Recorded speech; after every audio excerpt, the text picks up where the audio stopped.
DK family? My name's Nonstop Parkour, and today I got a tutorial for you on my take on the unspoken kind of rules or things you should know when starting parkour, and kind of how to progress the fastest and most efficiently when doing parkour as well. Just so that this how to start parkour tutorial feels a little bit more complete and rounded off, I'll first start off by saying all of the more commonly answered questions about starting parkour, which is like the where, how, and when to start parkour. So where you should start parkour, and I'm sure you've heard this in every other how to start parkour video, is literally anywhere. You can learn anywhere, you should learn everywhere, but if you can get help, get it. Now the next commonly asked and answered question is when and how old should you be when you start parkour? And if you've seen any other tutorials, I'm gonna say what everyone else is saying: start ASAP. It doesn't matter how old or young you are, because you can progress at your own pace. You don't need to do huge jumps if you're older. You can, and if you have arthritis, you could always go very light, do light type of movements. If you're really young, then hey, you're more agile, more energetic. Learn as much as you can. Just don't be reckless. And that leaves us with the how to start parkour. And this, I feel like this isn't put into depth enough. Like, a lot of people say how to start parkour, you just go out and play, just have fun. But there isn't a specific what do I do. So that's what this tutorial is all about. And I'm sure if people have tried to answer how to start parkour, they would just give you a list of moves. So, and I'll just say that right now, because it is a good thing to know what moves you want to learn first. If you're trying to learn parkour, just learn all of the vaults that you can, because vaults, usually, if they're basic vaults, Kong vault, dash vault, front flip vault? No, oh my gosh. Reverse vaults, there's not much of a risk factor besides like a little bit of pain. Like maybe a bruise here, you might shin yourself, which does hurt, but it's a lot better than landing on your head or anything like that. Vaults are good because there's not as much of a risk factor, but you can work on overcoming fears. And then after you learn all of the vaults that you can think of, then just feel it out. What else do you want to learn? Precisions. You can never be too good at precisions, that you can never master precisions really, because there's always going to be a new precision that you need to stick. Wall runs, there's always going to be a little bit higher of a wall. All of these other things that you can progress up to. And then if you want to start free running, I recommend doing all the basic flips, which is front flip, side flip, back flip, so that you have a good base to start off with. So you have all of those moves learned, and then you're like, oh wait, I want to learn a castaway. It's good I already know how to do a back flip. Now I can work up to that. Oh, I want to learn a side full, which is a side flip 360. Hey, I already know how to do a side flip, so hey, one step less, one less progression to work on. And then finally you're like, hey, I want to learn a Rudy, which is the front flip 1.5 twist. But you're like, all right, I already learned a front flip, now I just need to learn how to twist. You're just helping yourself if you learn all the basics first. And that, boys and girls, is basically all of the common things that I hear people kind of recommend you do to start parkour. And that's literally just the start of the video. Now we get into what I really want to try to help you with, which is how to really progress really fast and not just learn this couple moves, then what do I do? So let's get into it. And just a quick disclaimer before I start ranting off, all of this is opinion based. It's what I think is all important when you learn a new move through my 2 years of constantly training. You may not have the same ideals, and that's okay. And the second part of this disclaimer is this tutorial is for people who want parkour to be a huge part of their life. Like, they're very determined, not willing to give up easily, and just are willing to put so much time and effort into training and parkour. Now, finally we're getting into it. The first unspoken thing about starting parkour and basically doing parkour is what, as I said before, if you do this sport as a hobby, I'm just gonna say right now, there's a very high chance that you won't learn as fast or as much as you would like. Because if you're thinking just one step ahead, I wanna learn a backflip, then I'll be happy. Then you won't be as determined to learn it as fast as possible or as good of a technique as possible than as someone who wants to learn a double backflip. They wanna get their backflip as high as possible, as clean as possible, so that they're as prepared as possible to do the next progression, to do the next advanced move. Geez, I'm kind of realizing that this is more of just things about parkour than like how to start parkour, but whatever. You need to know things about parkour to start parkour, so I guess we'll say that. The next kind of unspoken thing about parkour, at least when you first start, is that 90% of parkour and freerunning is mental capabilities. As I said before, how hard you're willing to work for something, how frustrated you're willing to get to learn something, and how much you're willing not to give up. Very rarely is something going to be a matter of physical capability, unless you're extremely out of shape, or unless the move you're doing is focusing on maxing out your physical capabilities. So if you're trying to do a precision as far as possible, or if you're trying to jump and do a backflip as high as possible, that's when physical capabilities will be a factor. Now, how to kind of execute the physical side of starting parkour. First thing to do, I would say, is to reach out to people. A lot of people just start parkour and start training by themselves, and kind of just getting into that mentality that they're the only one in that town that does it, unless you're in a place where parkour is very popular. You kind of do get that mentality that you're the only one training. I'm just so thankful that my dad actually looked online for like gymnastics gyms with parkour classes and open gyms and parkour gyms and things like that. And that's basically how I started to meet all of my friends. Now, specific ways to reach out to people. Obviously, as I said, my dad, he looked online for like gymnastics gyms with parkour classes, or looking for parkour gyms in the vicinity. And another thing that I never really thought of doing until someone just said, hey, join this, is if you don't have one already, create a Facebook account and then look up on Facebook like parkour and freerunning and then your city name. For example, the way I set up a lot of my nonstop parkour jams and kind of find out about a lot of parkour jams is because I joined on Facebook the group Parkour and Freerunning Cincinnati, or Cincinnati Parkour and Freerunning. And if you look and there ends up not being a like parkour and freerunning group in your city, then I suggest just creating a parkour and freerunning group in your city. Name it like, if Cincinnati didn't have a parkour and freerunning page, I just make my own, call it Parkour and Freerunning Cincinnati, and then just put a comment saying, I'm just starting this page for anyone who wants to train together. Join this page and I'll let you know when I'm free. And then give it some time, and then eventually someone will join who wants to start parkour just like you. And then there you go, your first training partner. And then after you've done that and you're still waiting for someone to contact you, look on YouTube. Try looking up Your City Parkour 2016 or something like that. And if there ends up being like a YouTube video of a jam of 2016 doing people doing parkour, then hey, that means there's at least people in your city doing parkour, and you're not the only ones. You can maybe put a comment in that video, hey, I'm starting out parkour and I live in the same city, do you want to train? Something like that, and hopefully they'll be nice to you and stuff, which they usually are, which they always are. And this is a little more tedious way of finding people to train with, just going outside in the public and training, and hopefully someone will come up to you and say, hey, I do parkour too, you want to train sometime? And something like that. And yeah, those are all my tips for just reaching out. Not even starting parkour yet, just reaching out to people who already do parkour to help you out. And those tips are Facebook, YouTube, online, and just going outside in the real world and hoping someone just comes up to you. Now, finally, we're going to get to the point where I talk about actually starting training.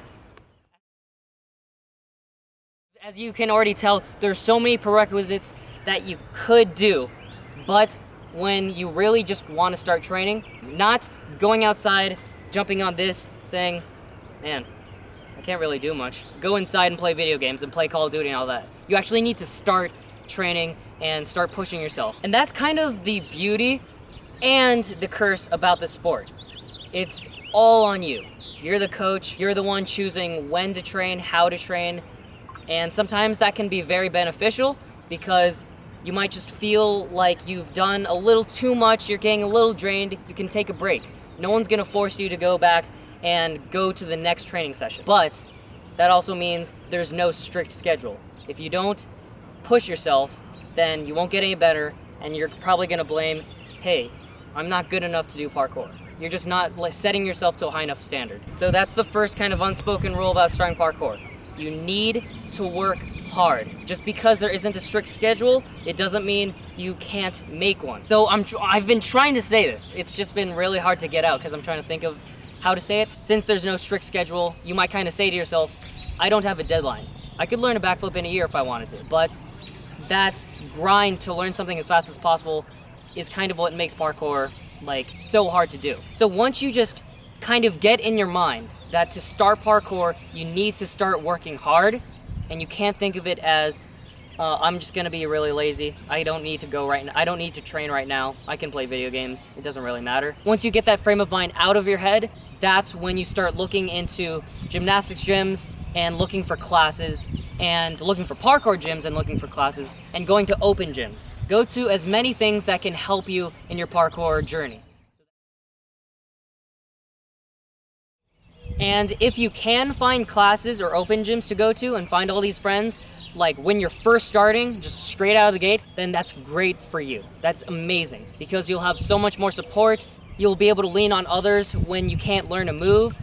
They'll be able to pick you back up and all of that. But if you can't find an open gym or a gymnastics gym near you or a parkour gym near you, then don't give up. You don't need someone across the court. You don't need a team.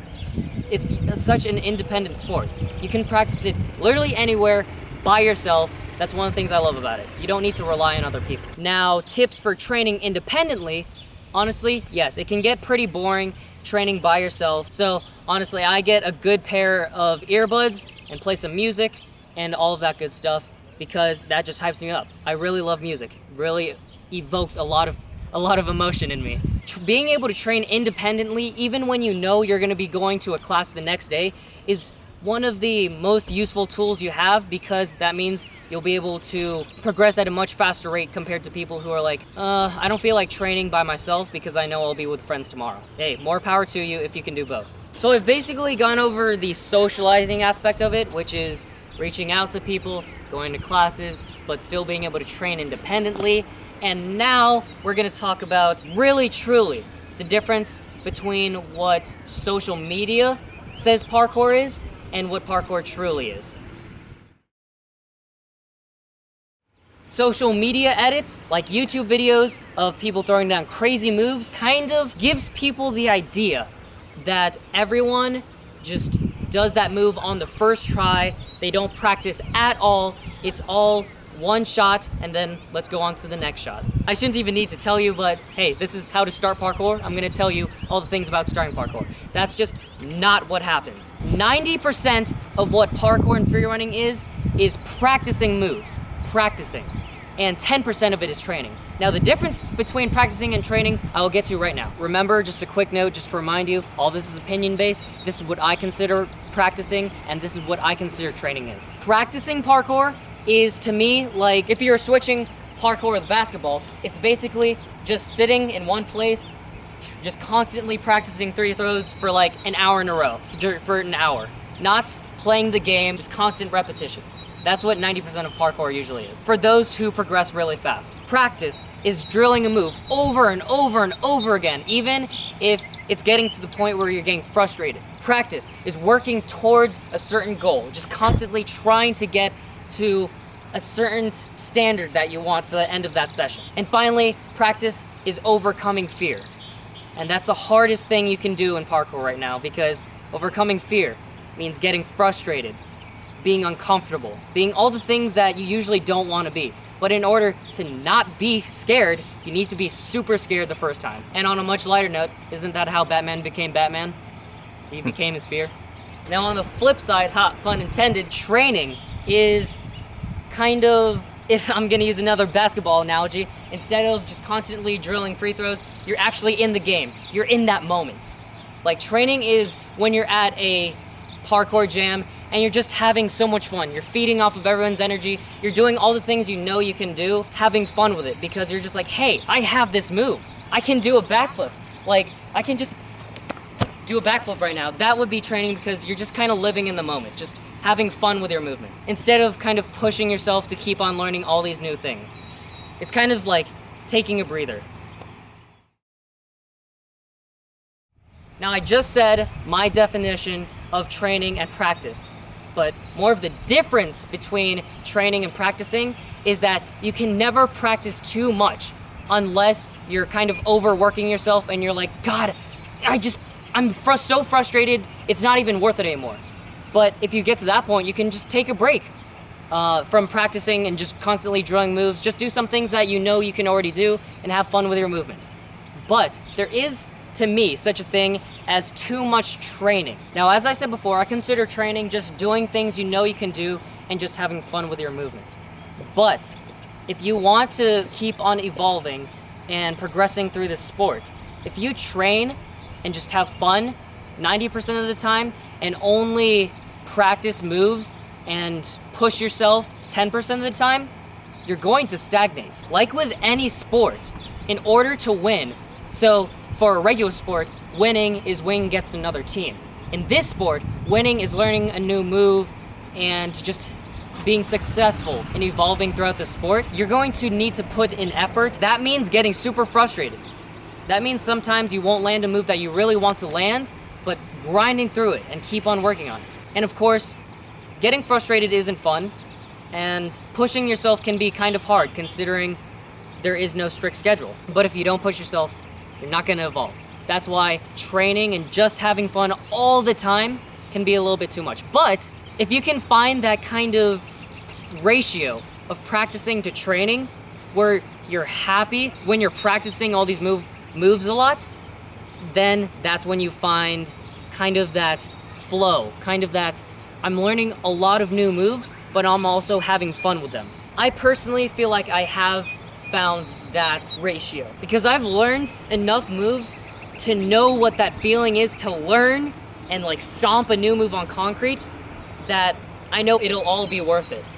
The frustration, the minor bruises at sometimes, and just all of the anxiety of being afraid to almost hurt yourself but not. Make sure you're not practicing too much, that you're overworking yourself, but make sure you're not training too much and just having fun all the time that you start to stagnate. I'm trying to explain this in the best way possible because it sounds like when you're practicing and drilling moves, you're not having fun, which I love drilling moves because I know I'm getting closer and closer to progressing. I'm just saying you don't want to have fun literally all the time. Like there's points where you're gonna need to get frustrated. So now I've kind of actually said out in the open that there's a lot more practicing moves than there is training parkour. But again, I need to emphasize, you need to practice a lot if you want to evolve at the fastest rate. If you're first starting, your body can definitively differentiate when you're trying to do parkour and when you're doing something normal. Normal is walking. Normal is sprinting. Normal is reaching for something in a cupboard. Normal is opening a door. Your body has done that for literally your whole life. So it considers that normal things to do. And then when you just surprise it by wanting to try to jump up and then tuck and then go upside down and then land, it's obviously gonna say, hey, don't do that, you might hurt yourself. Subconsciously, you're saying that. And this is where I say training a lot comes in. Because the more you train, the less and less your body will be able to differentiate walking like this into running and then flipping like this, okay? I've been training for 2 years and almost every single day, and I can't really differentiate jumping up from doing a backflip, okay? I know it sounds like I'm showing off, but I'm just trying to tell you guys, there's going to become a point where your body's like, doing parkour is normal. It's no different than walking across the street. And the more you do it, the faster you will be able to say, jumping up, straight up is the same thing as doing a backflip. So now, up until this point, I've still been saying a bunch of kind of frames of mind that you need to start parkour. But now I'll get into a few actually concrete examples on how you should start practicing. Emphasis on practicing, not training. I told you the difference before. So the first concrete tip is, and I said this before, always have a goal. But I'm saying it again because it's super important. This is very super important for you to be able to progress. Now, when I say goal, I mean short-term goals, like what do I want to get done in this training session that I will be doing in an hour, and long-term goals, which means what do I want to do to get myself closer to being able to fulfill something 5 training sessions from now. And these short-term and long-term goals don't have to specifically be moves. It could just, I want to be a lot better at flow. It could be, I want to be a lot better at creativity. Now, although I said that goals don't have to be specifically learn a specific new move, here are my tips to learn a new move.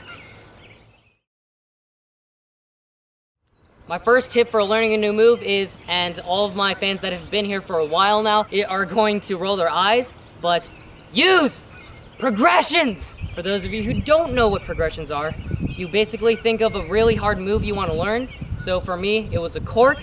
Then you think of all of the simpler moves that will help you learn the cork a bit better. So a cork is this.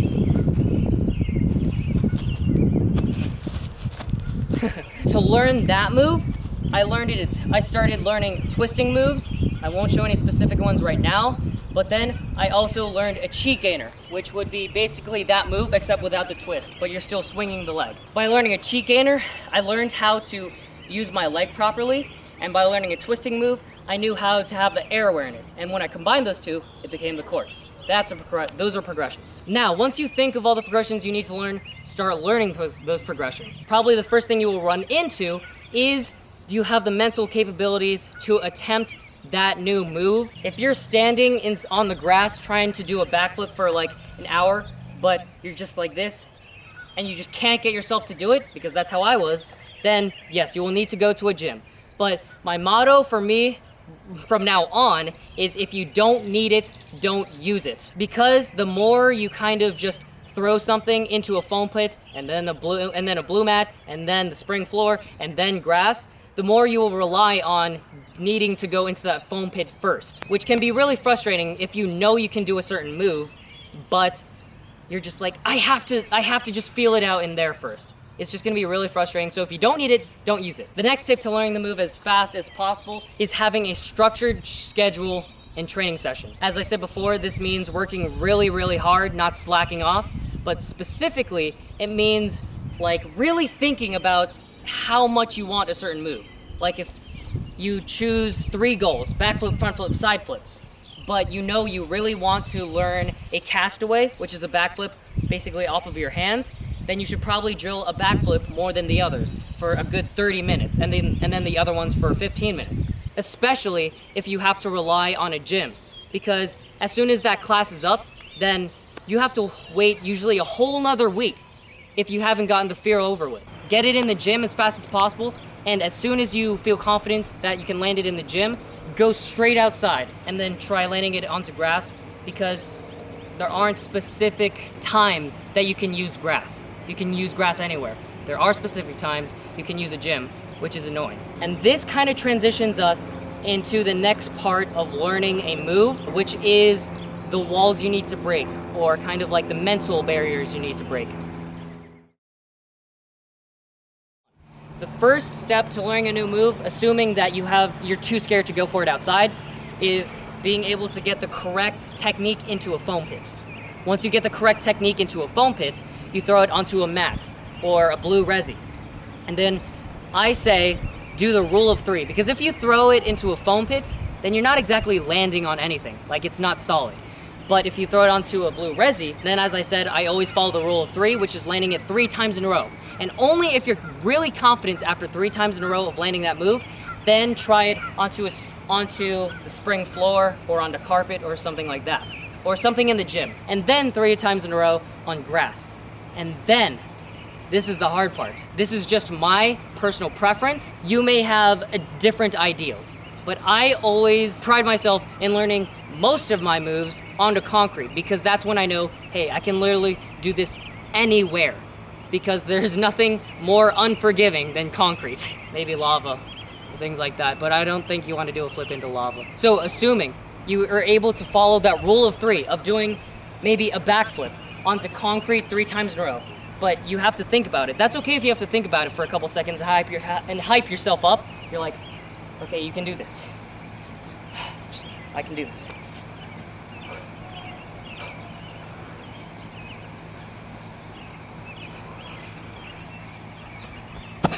I did it, okay? And then you do that rule of 3, Then the next step, this is the step people don't really think about, is doing it without hesitation. So that's what I've kind of showed you throughout this whole tutorial, which is me saying, hey, I can just do it straight out of the gate. I don't need any warm-up, I don't need to think about it, I don't need to hype myself up. You just kind of do it on command. This last step will help you extremely when you want to create lines. If you're really new and you don't know what lines are basically connecting your moves into a bunch of combos. So like a front flip into a cartwheel, into a back flip, or doing a dash vault straight into a Kong vault, straight into a wall run.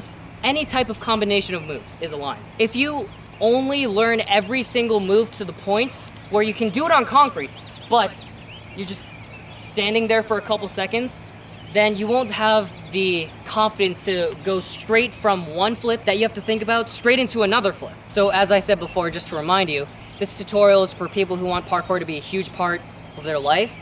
And parkour isn't specifically just doing one flip and then stopping, doing another flip here. That's just doing a flip. Parkour is really using your environment, and that usually means creating lines. And then if you've got a move to the point where you don't need to hesitate at all on the first one, then there's a high chance you've got the muscle memory and you don't need to drill it anymore. So those are all of the mental barriers that you kind of need to break when learning a new move. For all of these, it's rule of 3.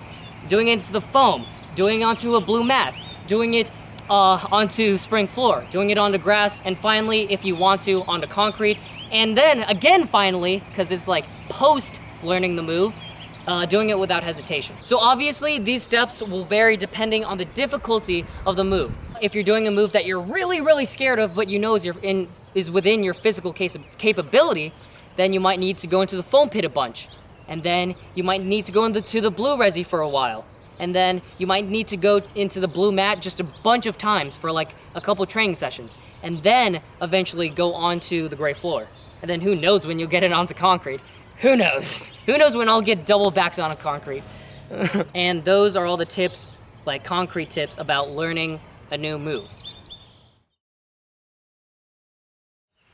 Now we're getting to the point where you've just got to admit that in life, you'll lose sometimes. If you've played any sport, you're going to lose. There's gonna be times when you're just gonna embarrass yourself horribly. And that's the exact same thing with parkour. There are gonna be times when you're so determined to land a move. You drill that move for literally the whole hour that you're at the gymnastics gym, but you don't land it once. You always land on your knees, you don't land on your feet. You just can't get the feeling of it.